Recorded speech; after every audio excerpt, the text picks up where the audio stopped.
Hey guys, we are back together and we are continuing to work on our transformations. Third one up for us is rotations. So let's dig into rotations here. So a rotation is a transformation where the figure is turned about a fixed point. So we're spinning it around.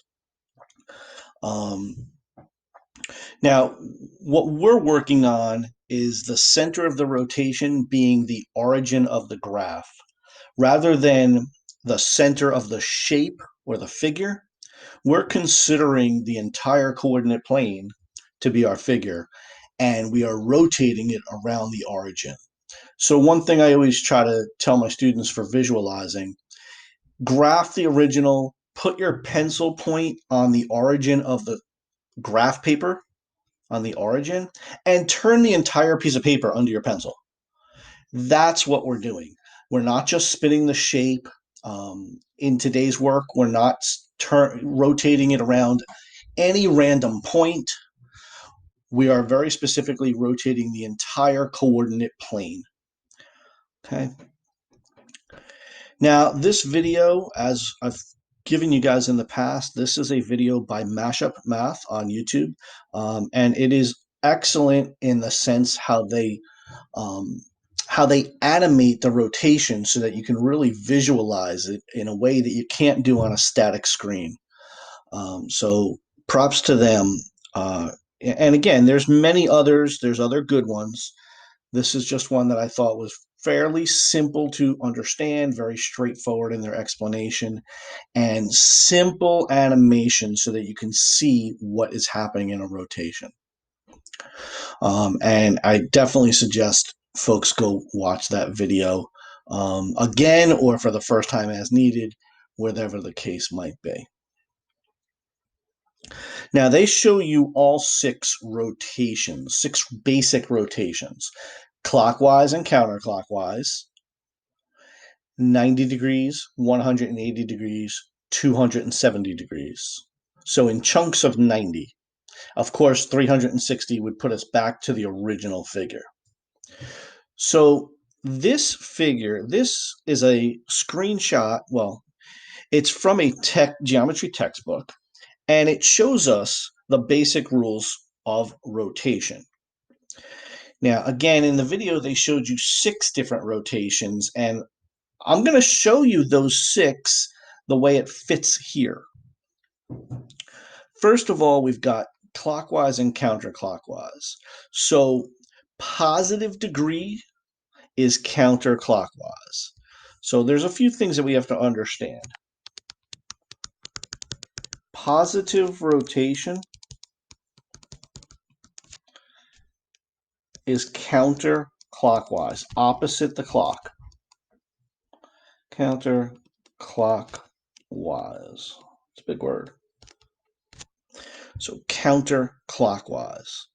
So that's why in this image, they're showing you, for example, a positive 90 degrees takes us from our, rotates counterclockwise for our image.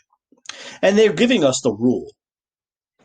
For a rotation of 90 degrees, take the A and the B, which is really the X and the Y, swap them, and then change the B value to a negative. So change the Y value to a negative. Again, we're typically using X's and Y's, but this is a textbook showing it to us. And what they're doing is saying move the Y up front, but change its sign, multiply by -1, and put the X value to the back. Now, that's no big deal. That is what we're being asked to do. So you can see the three rotations there, a positive 90, a positive 180, and a positive 270. Now that 180 should look kind of familiar. It's similar to something that we've done in the past. But again, every transformation has its own rule, and you want to make sure that you're following the correct rule. So they gave us positive 90, positive 180, and positive 270 in the textbook. Well, what happens when we have a negative rotation? And this is where it's really important to understand.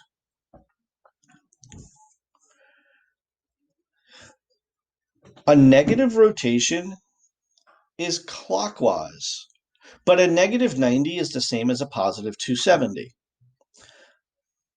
And I'll show you exactly what I mean here. Let's consider our axes. And let's take the point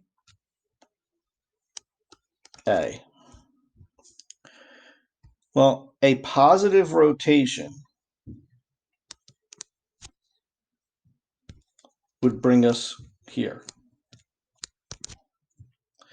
But that is the exact same thing as a negative rotation 3/4 of the way around.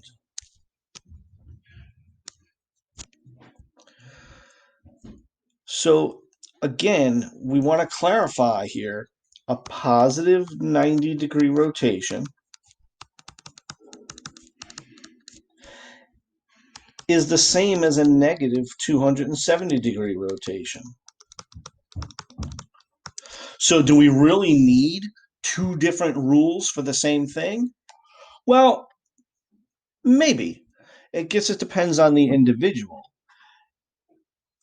You could have 6 rules in front of you and pick the right one, or you could have 3 rules and understand 90 degrees clockwise, counterclockwise is the same as 270 clockwise. 180 clockwise is the same as 180 counterclockwise. They're the same things. So you have to determine as an individual what's better for you. Write out all 6 rules, or the 3 basic rules and understand that clockwise and counterclockwise work together. All right? And I put that together here on this slide for you as just a summary. But you're going to need those rules from the previous slide or from the video. Let's jump right into an example. And we're going to perform this composition. So the first thing we're going to do is graph the original triangle with the given points. So I'm going to do step 1 right here in blue, points J, K, and L. So J is at 2, 3. K is at 1, -1. And L is at -1, 0.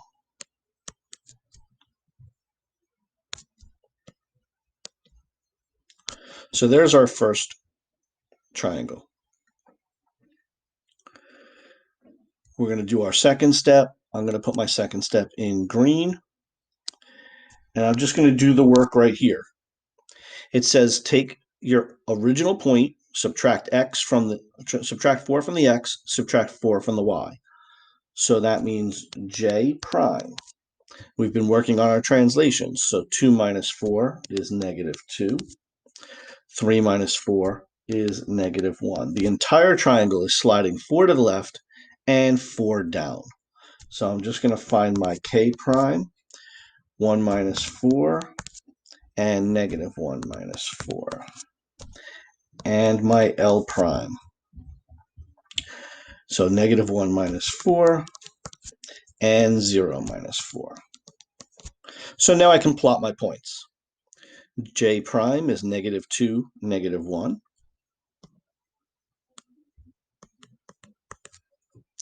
K prime is -3, -5. And L prime is -5, -4.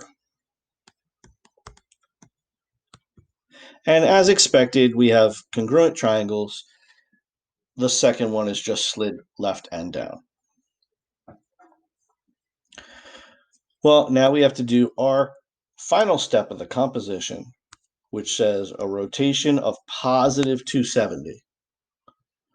So I'm just going to go to my notes, and I'm going to get the rule. For a positive 270, it says bring the y value up front, push the x to the back, but change its sign. All right. So we're just following the rule. Now again, a positive 270 is the same as a negative 90. So if it said rotate negative 90, I would go to my 270 rule and write it down so that I can perform it. We just have to understand that connection. All right, so let's see what we have here. J double prime. The y value comes up front. The x value goes to the back, and then change the sign. Multiply by negative 1. K double prime. Again, my y value comes to the front. My x value goes to the back times negative 1. L prime. Y value to the front. X value to the back times negative 1. And now we're going to plot my points. Negative 1, 2 is J double prime. K double prime is at negative 5, 3.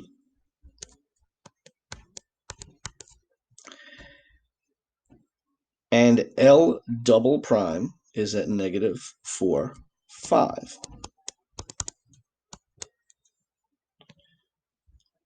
And you can see that from the green to the red, from step 2 to step 3, it was definitely rotated.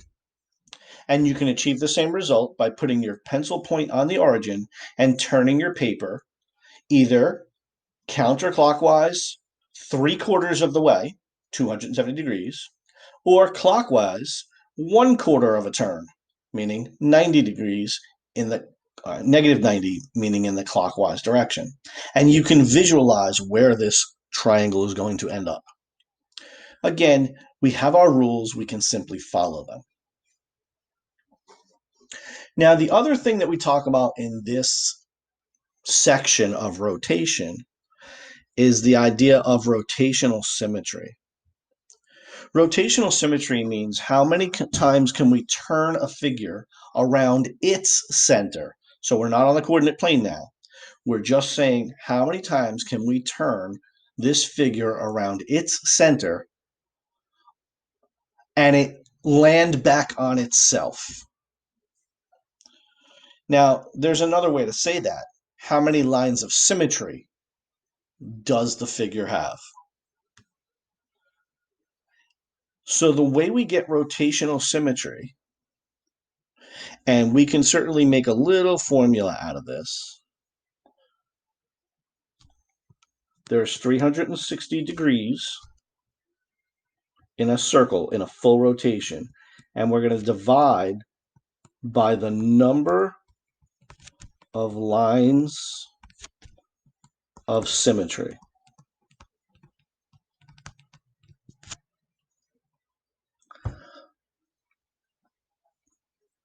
And that's going to tell us how many degrees of rotational symmetry we have.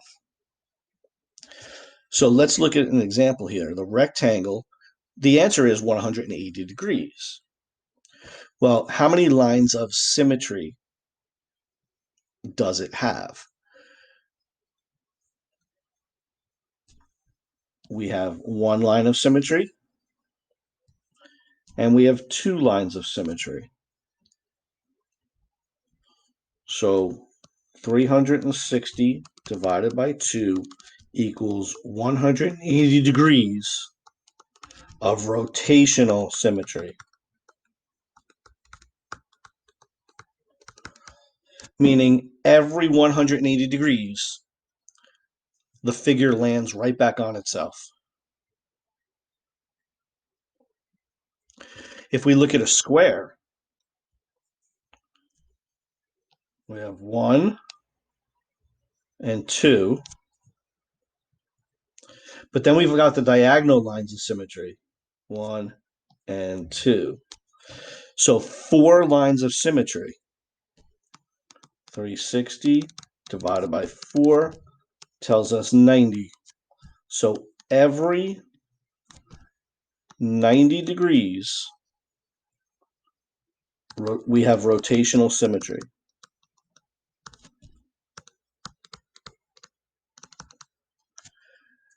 Now, typically we identify rotational symmetry between 90 and 180. So we could say 90 and 180, and then it would keep going, or we can say every 90 degrees. An equilateral triangle has 3 lines of symmetry, so 360 divided by 120. So let's look at just a couple other quick examples. We want to determine if the figure has rotational symmetry and state the degrees. Well, again, we're looking for how many lines of symmetry there are. So there's definitely symmetry there. In fact, to all these outward points, these convex points, we have symmetry. So that's already 4.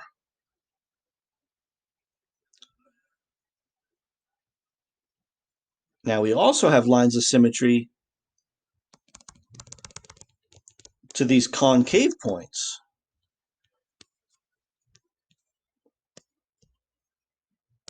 So we have 8 lines of symmetry.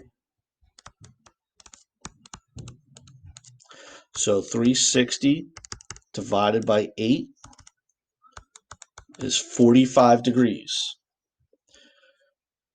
So we have rotational symmetry every 45 degrees.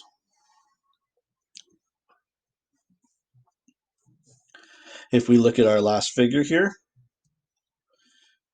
we certainly have a line of symmetry there. And we have a second line of symmetry. So as we said, 360 divided by 2. And we have rotational symmetry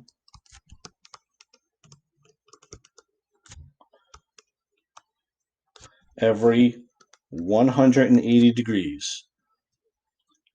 Meaning I can rotate it 180 degrees and it would look identical to its original.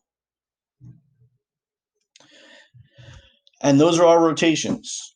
Again, to recap, positive degree rotation is counterclockwise, negative is clockwise. And then we have our standard rotations of 90, 180, and 270 degrees. So you have to know which direction you're going and how far. And again, positive 90 and negative 270 are the same thing. Positive 180, negative 280, same result. And of course, positive 270 and a negative 90 produce the same result. All right, let's do some practice with rotations, and we will pick up next time.